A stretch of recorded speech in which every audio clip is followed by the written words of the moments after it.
Welcome to the Disrupt Your Career podcast, brought to you by Claire Harbour and Antoine Tirant.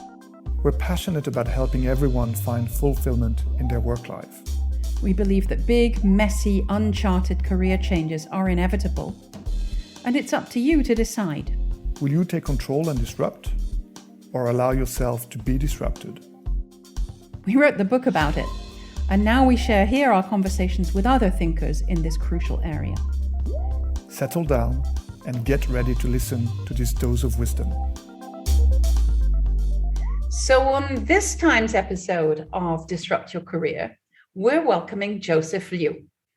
Joseph is a speaker, teacher, coach, podcaster, and general expert on career changes and relaunches. He's joining us today from London and has lived and worked all over the world. His degree in psychology from Northwestern University got him started on this journey, and we're looking forward to learning a great deal more with Joseph as we get into conversation. Joseph, welcome. Thanks so much for having me, Claire. Well, let's start, as we usually do, with understanding a bit more about your career journey. You've been through several significant pivots and challenges in your career, working first of all in healthcare consulting, then FMCG, and now more recently as a speaker, consultant, and podcast host. You also started out with a conviction that you would be a medical doctor. Why don't you tell us how this extraordinary career unfolded? And tell us something about whether it was by design or serendipity. And if you can take us through some of your key moments of pride or achievements and the challenges, we're very much looking forward to hearing. Okay, well, maybe I'll start, Claire, by just giving you a quick time-lapse snapshot of how my career unfolded. You asked whether it was through design or serendipity, and originally it was actually through design. So as you mentioned, I spent my early childhood through my teenage years and into my early 20s, assuming and planning and thinking I was going to become a medical doctor. That was my singular pesky assumptions. aspiration at the time.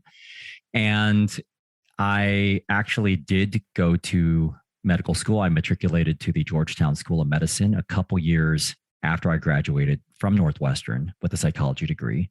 In between those 2 years after college, I actually dabbled in some areas that I was interested in, like I was interested in broadcast journalism. I was interested in the business world and sales. So I lived for a very brief stint in Hawaii, went to Georgetown School of Medicine, and then left after 2 weeks because it wasn't a great fit for me. I realized at the time that I'd been on the wrong path, and we can get into more of those details if you want to. Eventually, tried to figure things out along the way. And this is where it kind of shifted from design to just trying to figure it out one step at a time. I left medical school after 2 weeks, shifted into the healthcare arena on the business side of things. So worked for a health policy consulting firm in Washington, D.C. Eventually did my MBA at the University of Michigan, and then spent the next 10 years working in brand marketing. So first of all, started off with corporate brand marketing prior to doing my MBA. And then I marketed household goods at the Clorox company, working for brands including Glad and Liquid Plumber, moved to the UK, and then marketed luxury desserts, including Goop Hoods and Haagen-Dazs ice cream. And then just to kind of finish up my journey, after spending about 10 years working in the corporate world, I left that world behind in 2013 and decided to start my own career consultancy. And my focus now is on helping people relaunch their careers using the principles of branding and marketing, but applying them to people, and also trying to tap into some of my own personal experiences of navigating some of those pivots myself along the way. Beautiful story. I know there are some details which will no doubt come out as we go through that certainly have a romantic bent and all kinds of wonderful contextual and extraneous reasons for change as well, which of course we know are a reality for most of us. We don't do our careers in a vacuum. But let's think about some of the lessons you've learned as you've worked through those different iterations of your career, large and small companies, very differing vocations. What would be some key lessons you've picked up? The lessons I picked up relate mostly to the second half of your other question, which I didn't get to, which probably I should get to, which was some of those challenges and achievements along the way. And I actually think I learned the most through some of those challenging moments, whether it was leaving medical school or moving from the US to the UK or leaving the corporate world behind and moving to the world of self-employment. And I suppose when I think about my stint in the corporate world, I was actually really happy with that experience. I spent about 10 years in the corporate world. And I think that although I chose to leave that behind, working in that environment really instills you with what I would call a ruthless practicality to your life. And you kind of understand how to navigate the complex matrixed environments of companies similar to those who have actually become clients of mine now. And so I guess when I think about the three things I've learned along the way, the first one that I've learned is that you absolutely can make a pivot in your career, no matter what other people think, but it's not easy. And I think this is why most people don't make pivots in their careers, because the linear career path tends to be the one with the least amount of friction. So that's the first thing I learned. The second thing I learned was that there are trade-offs to everything. So when I worked at a big company, there were advantages to that. You work at a large company like Clorox or General Mills, and you've got access to high quality people, resources, training, a big brand name behind you, instant credibility from working at an established organization. But you've got a lot of bureaucracy and hierarchy to navigate. Work at a small company, it's really fast moving, but there's a lot of standards that maybe aren't necessarily in place. So same thing goes with working full-time in traditional employment versus self-employment. There's trade-offs to both of those, which we can get into if you want to. That was the second thing I learned. And then I guess the third major lesson is that nothing is forever and you shouldn't take anything for granted. When I was working in the corporate world, I went through and survived multiple rounds of layoffs at multiple companies. You may have a manager you love, and the next day you might go to having a manager who you don't love. And there's also this thinking and almost like an irony around the idea that people want to work in these large organizations because they provide you with stability and predictability and credibility. But in some ways, it's kind of an illusion, because all that can change in a heartbeat as a result of economic downturn or organizational restructuring or a change in company strategy. So yeah, you never really know what the future holds for you. Indeed not. And I love the expression, nothing's forever, because of course it offers the opposite opportunity as well. Nothing bad is forever either. So if you go through some sort of adversity in your career path, you're not consigned to accepting that for the rest of your life with no method of appeal, whatever. It's within our control to make the bad things stop, as well as accepting that the good ones might too. Absolutely. I mentioned leaving medical school, Claire, and those 3 years between medical school and starting business school and doing my MBA were really tumultuous for me. Like, I wasn't sleeping well. I had no idea what I wanted to do with my life. I felt like I was a big failure for dropping out of medical school. And that lack of direction, I just could not get clarity on that. And that was a real struggle for me. And I never thought I was going to get out of that. I was like super depressed and didn't think I was ever going to get my life back on track. But as you mentioned, that's also not forever. Interesting. So it sounds as though you're touching a little bit on the subject of identity as well. I guess from our late teen years on, we tend to carve out our identity as being pretty much inextricably linked with what we do, whether that means we're in medical school or whether that means we're working for a big company or a small company or whatever. So thinking about your transition from the corporate world to being an independent consultant, which of course is a massive change. We talked about some of the more practical aspects of that. But what was the challenge for you in terms of how your identity shifted over that particular transition?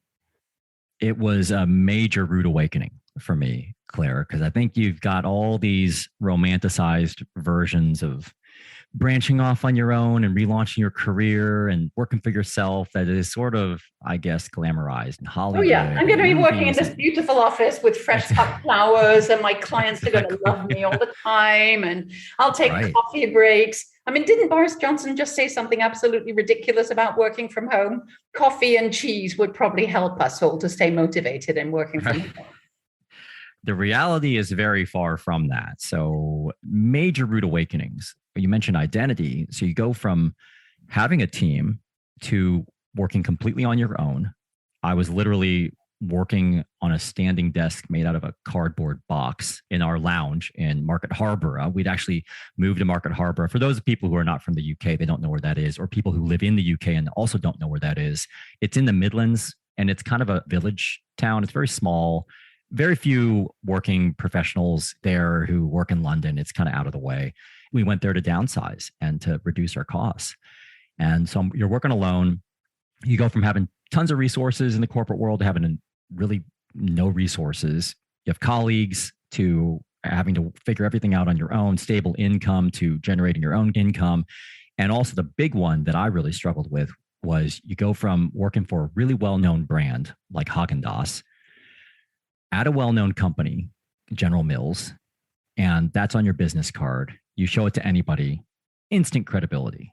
It doesn't even matter how well you perform in the company, but people just assume you've got a certain level of achievement. And then you go to working on your own. It's just you. It's like your name, which doesn't mean anything to anybody. And so that was a really tough change for me. But you're still here and you're still in that iteration. I am, yes. It must have worked out. That's great. So let's turn this around a little bit and think about, having gone this very constantly pivoting path. What advice would you want to give those early career professionals who are graduating at this point or maybe just starting? What would you be asking them to think about as they consider their options? Well, the first is probably just a bit of a reality check and almost to alleviate some of the pressure you might be feeling, which is that you've got to identify your passion and figure out exactly what you want to do before you pursue it. And what I've found is that's a really high bar to achieve. It can be very daunting to figure out what it is you want to do with the rest of your entire life. So I would probably focus on three things. One is I would try to do what energizes you and to just use that as a clue as to where you should take your career. Everything you do is either going to energize or deplete you.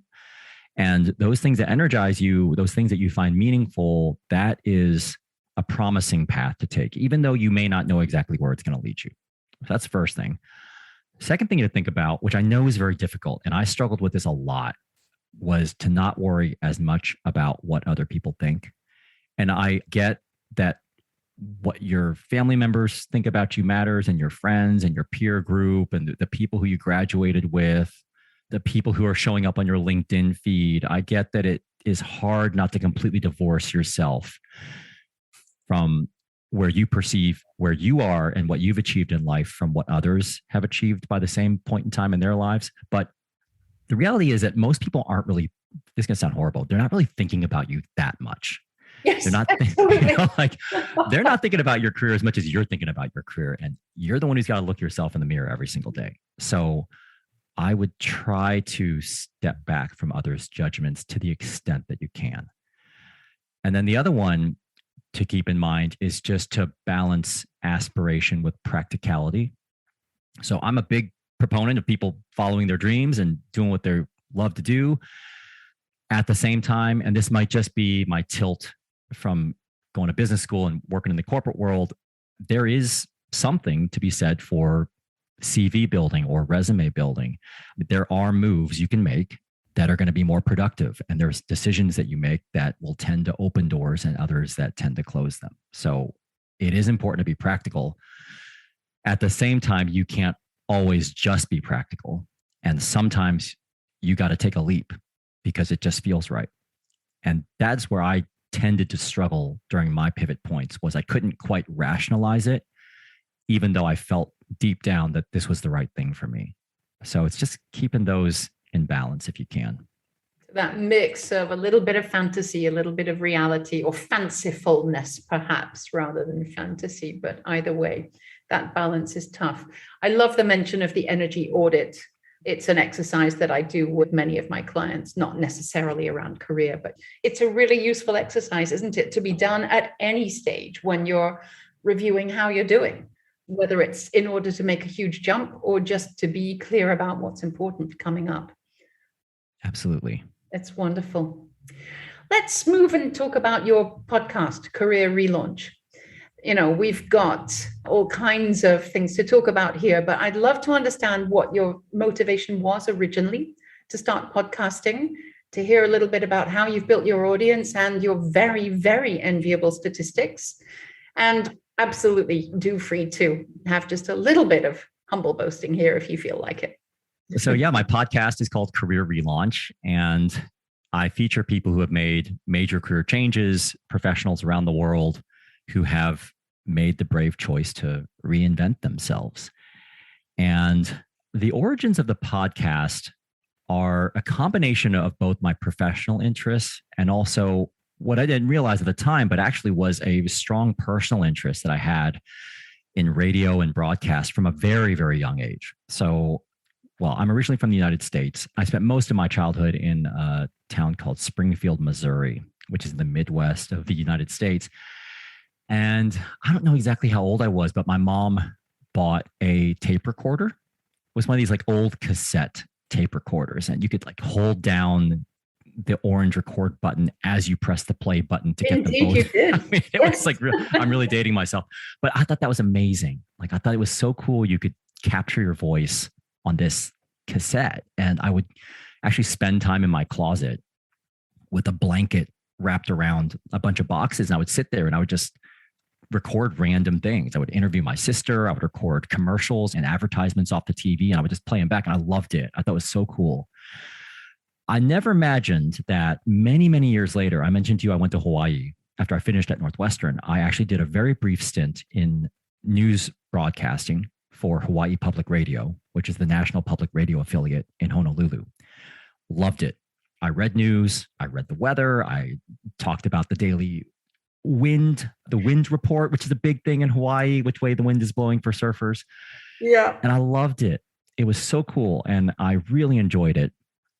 And then what happened was when I started off as a coach back in 2012 to 2013, when I was coaching clients, what I found was a common pattern amongst them was that these people who were making career changes, talking with multiple people, I heard the same thing again and again, which was that they weren't really looking for advice per se, but they were looking for more reassurance and companionship as they tried to figure things out on their own.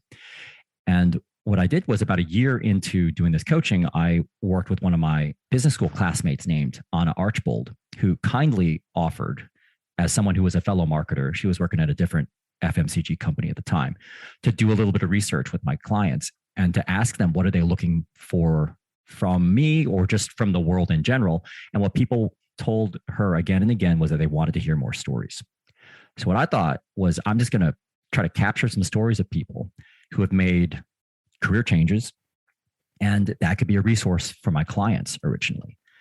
And I had heard so many shows. I was a podcast listener myself, and they featured like millionaires or these like startup founders whose companies had these multi-billion-dollar valuations. And I always just felt like that's just really hard to relate to as an average person.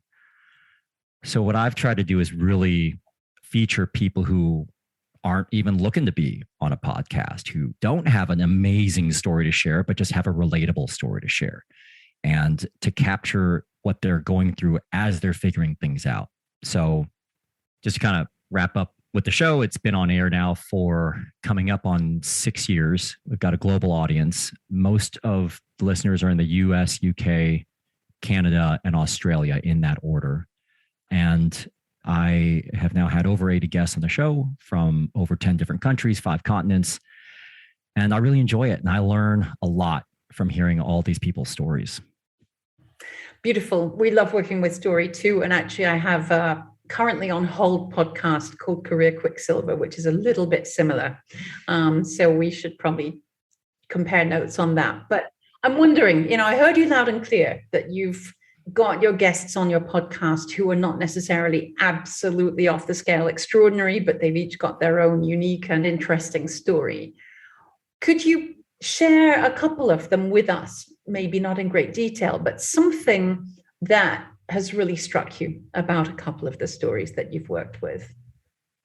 I feel like the ones that tend to resonate not only with me, but also my listeners are these ordinary people with these extraordinary stories. And I call them extraordinary because they're people who could have just kept going on the way they were in their lives and things would have been okay. Like there was nothing necessarily dramatically wrong.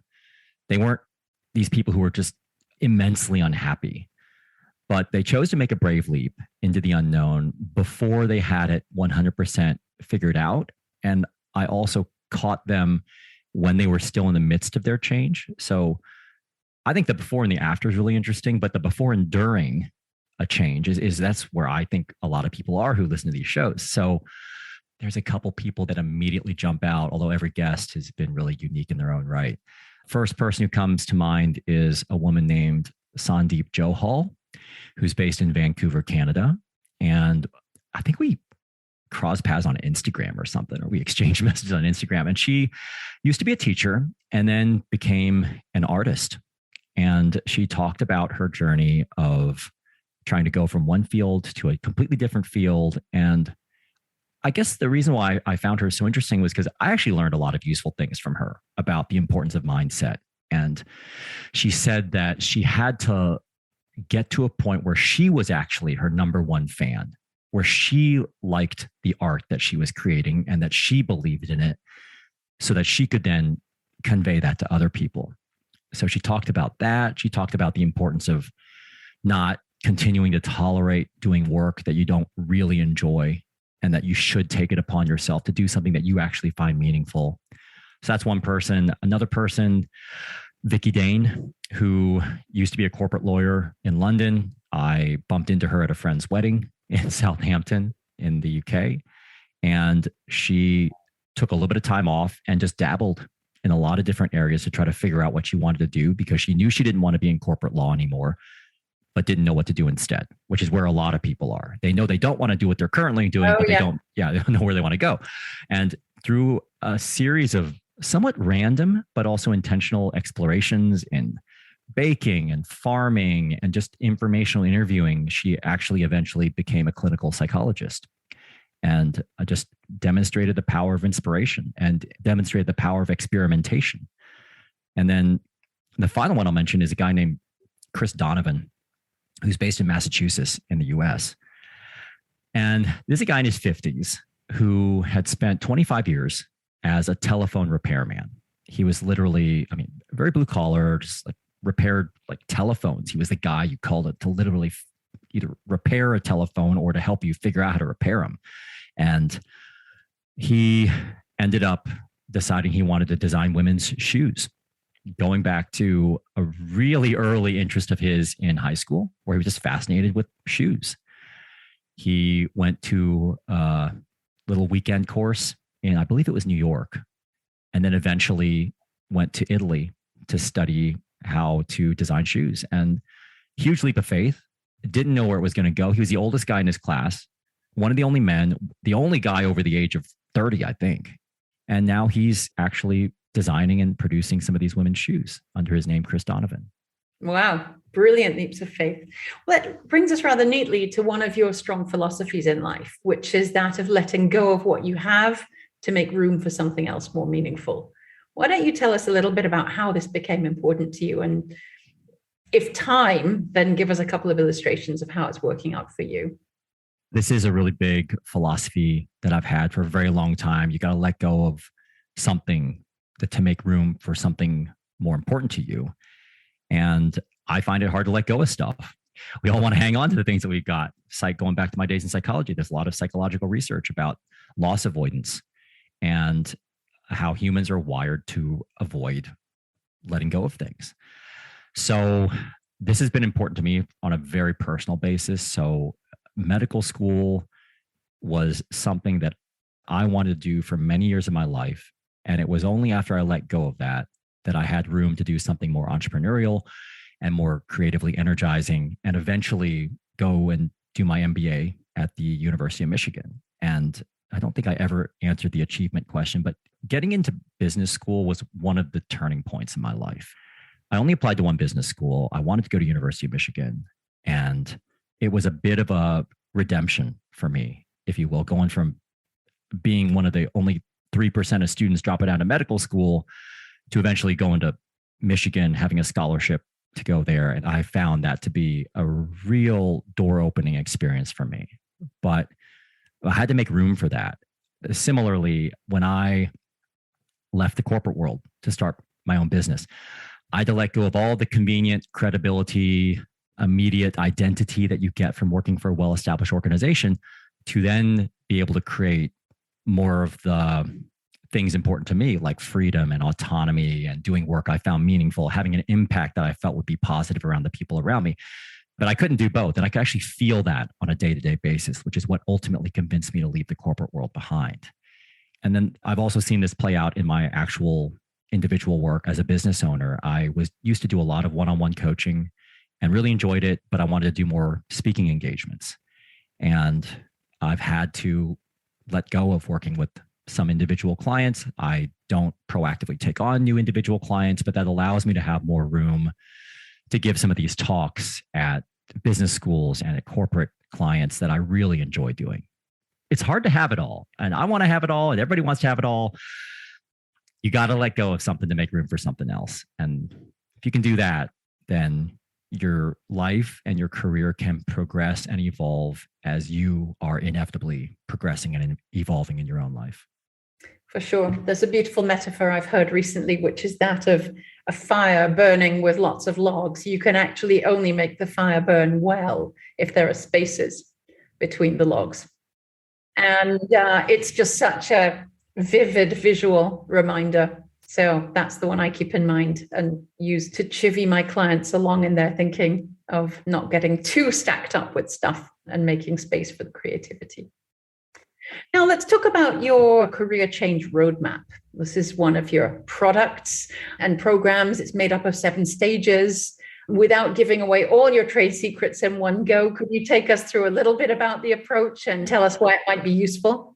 This is a career change roadmap that I share quite openly with people, and I talk about it in my workshops. And the idea here is that in order to figure out where you want to go, well, not only in your career, but anywhere, you've got to figure out where you are at this moment. It's the "you are here" sticker that you see on maps in parks, or when you press the "where am I" button on like Google Maps or something. So got to figure out where you are in order to figure out where and how to go where you want to go.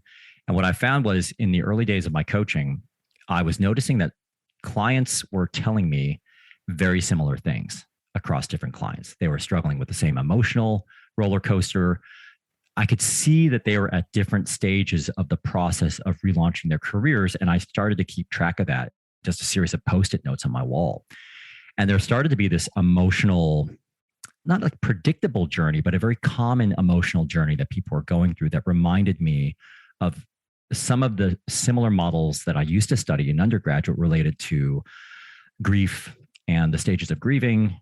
And so I've come up with this 7 stages of career change where I won't go through all the stages right now, but you're basically going from wondering if you are in the right career to trying to find ways to fix it, to being exhausted by the experience of trying to fix it, eventually leaving, having some headspace to figure things out, and then ultimately relaunching your career. And there's this emotional journey that kind of goes down quite steadily, and then it dips down during that exhaustion phase. And then you get some space to reflect, you kind of gather your confidence and your clarity and your courage, and then you relaunch yourself. So I share this with people as a way of helping them figure out, where am I on my career change journey? And what are some of the steps that I can take to move myself forward through what will inevitably be a roller coaster ride? And I've found that people just hearing that this is going to be emotional and just hearing that this is going to be challenging, that alone can be reassuring and comforting to kind of normalize the process of changing directions. They're not alone. And of course, it's a non-stop roller coaster, isn't it? Because even if you go from where you start, calling it point A and thinking that you want to get to point B, unless you're 99, there's likely to be a point C at some point. And the same journey will happen, but with more confidence, perhaps. If you could have a chat with 18-year-old Joseph, what sort of advice would you want to be giving to him? Well, let's see here. I'm just thinking back to what I was doing when I was 18. I mean, I think at the time I had just recovered from a collapsed lung and a collapsed lung surgery, which was one of the reasons that I propelled myself toward medical school. And then I was graduating high school. moving to a big city for the first time, which is Chicago, Northwestern. I suppose the first thing I would try to convince myself of is to just not be so rigid with my goal setting. Because I had grown up finding that goal setting and focusing on some sort of a target was actually quite effective and productive for me in my life up until that point. That's how I got where I wanted to go, and it was working for me. So I kind of felt like achieving your goals was a good thing, but I guess it wasn't until I got to medical school that I realized that maybe it's not such a great thing to be so rigid and say that I must do this. I have to block every other option out and be singularly focused on achieving this one goal, because I just find that you're just putting too many eggs in one basket. And for me, that resulted in me not pursuing some of these side interests in college, like maybe working for the college radio station or dipping over to the Medill School of Journalism, which is one of the top schools of journalism in the United States, and maybe taking a couple courses and classes there. So yeah, to maybe not be so like plan oriented. And the second thing was just to enjoy myself a little bit more in college. I actually went back to Northwestern, Claire, just a couple months ago. Yeah. And all I could think about when I was there was just how much I had my head down in university. I was just like studying so much. And I wish I just would have enjoyed myself a little more. It wasn't that I had a bad time, but I definitely didn't give myself a lot of freedom to slack off. Not much permission to do anything other than that straight line. No, I was like focused on getting A's. I wanted to get into medical school, had to keep my GPA above a certain level. And that was it to me at the time. So yeah, now that I'm in my 40s, it's harder to have that kind of freedom now. So that's what I would do. I try to enjoy myself a little more. Absolutely. Breathing. Let's just turn our attention briefly to organizations. You meet them directly and indirectly through your clients and, well, corporate clients and individuals who are part of organizations. Where do you see good examples of talent and career management? I do cross paths with a lot of different people, primarily in business schools. I work with executive MBAs at a range of business schools, including London Business School, Oxford Business School, Cambridge. I've crossed paths with other folks in Kellogg School of Management, Harvard University alumni. And so I see a lot of different people from a lot of different organizations, and I hear a lot about different organizations. One of the things I have been seeing recently is a desire from companies to make their employees feel like there is actually permission to not follow a straight linear career path. And so I'll just mention 3 companies where I've actually had the privilege of speaking at these companies recently, and I've heard a lot about their programs. So one example is a company called VMware, which is based in California, and they're a tech company without going into too much detail. And they've got a program to help people who are career changers or people who are returning to work after a break and heading into the tech industry. I just gave a talk at IBM Consulting, and they've got a whole career culture now that embraces movement that doesn't follow a linear upward path. And a lot of their programming is built around that. And now to mention one more, which is Microsoft. And this is a company that I'd actually stepped foot in for the first time just a few weeks ago. And I spoke there. And what I have noticed there, and this was kind of a surprise to me because I kind of remember the Steve Ballmer days at Microsoft, at least in the news, where I at least perceived it to be a very more like kind of thinking within the box and kind of more Very linear. Yeah. Kind of traditional. That was my perception of it. But actually they want people. Not the case now. Yeah. Yeah. I mean, they want people to be proactively thinking about how to make the most of their career journeys there. And so, I mean, these are just a few of the companies, and I'm sure there's many more out there, but as people return to the workplace, and this is happening a lot now, which is a whole other topic we can get into here, but a lot of people don't want things to just return to the way they were. And companies are realizing this about their employees. They know that they've seen how things can work. And so you can't just go back to the way things were without having people somewhat disgruntled. And this is happening right now. Like there's a lot of companies mandating that people come back X number of days a week. And so I'm hearing a lot about this month. It's literally this month. It's starting to really happen. It really is. Well, listen, I know we could go on all afternoon. We would find endless things in common to talk about.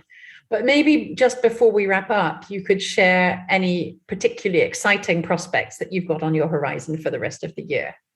I think personal and professional here. So on the professional front, my hope is to get back to a book that I had been writing, which is about navigating the stages of changing careers. I don't really have the bandwidth to do that at this moment. My hope is to get back to it, though, eventually.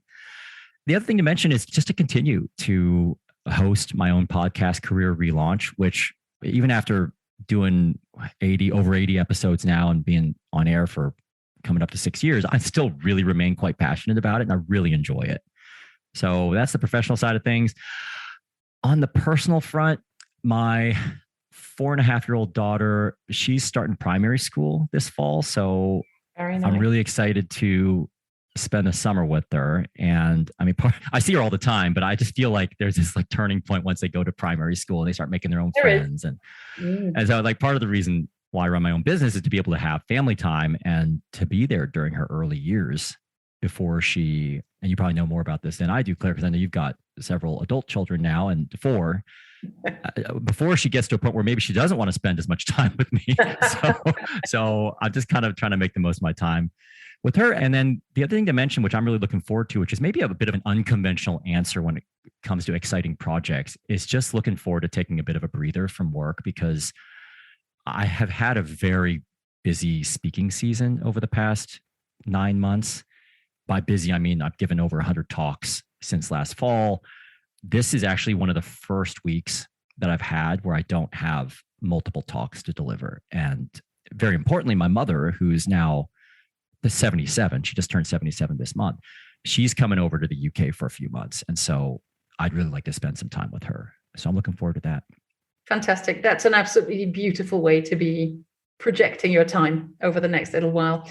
And I feel even more honored and touched that you made some time for us this week as you slow down and step back a little bit. So thank you. Joseph, it's been an absolute pleasure to have you on with us today.